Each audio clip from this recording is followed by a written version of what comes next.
ఇవాళ ఆఫీస్‌కెళ్ళేసరికి ఆఫీస్‌లో అయితే మైక్ సౌండ్స్ అయితే వినిపిస్తున్నాయి. ఏదో ఈవెంట్ జరుగుతుంది కదా అనేసి లాన్‌లోకైతే ఎళ్ళేసి చూసాను. చూస్తే అక్కడ ఫైర్ డ్రిల్ గురించి అయితే ఎక్స్‌ప్లెయిన్ చేస్తున్నారు. ఇదేదో మనకి యూజ్ అవుతుంది కదా అనేసి అక్కడే ఉండి కొన్ని వీడియోస్ అయితే తీసుకున్నాను. ఫైర్ డ్రిల్ గురించి చాలా బాగా ఎక్స్‌ప్లెయిన్ చేశారు. అండ్ కొన్ని లైవ్‌లో కూడా చూపిచ్చారు.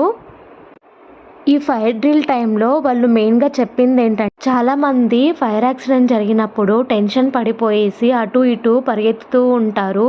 అలా రన్ చేయకూడదనేసి అయితే వాళ్ళు క్లియర్‌గా చెప్పారు. అలా రన్ చేయడం వల్ల మన హార్ట్ బీట్ అనేది హెవీ అయిపోతుంది. ఆ టైంలో మనము శ్వాస తీసుకోవడానికి చాలా టైం పడుతుంది. అలాగే ఫైర్ యాక్సిడెంట్ జరిగినప్పుడు లిఫ్ట్‌ని మాత్రం యూజ్ చేయకూడదనేసి అయితే చెప్పారు. వీలైనంత వరకు స్టెప్స్‌నే యూజ్ చేయాలన్నారు. అయితే కొన్ని ఆఫీస్‌లలోనూ అలాగే అపార్ట్మెంట్‌లలోనూ తర్వాత హాస్పిటల్‌లలోనూ కొన్ని ఫైర్ సిలిండర్‌లు పెడుతూ ఉంటారు కదా! అదే అండి ఫైర్ ఎగ్జిస్టింగ్విషర్. దాన్ని నేను ఫైర్ సిలిండర్ అనేసి అన్నాను.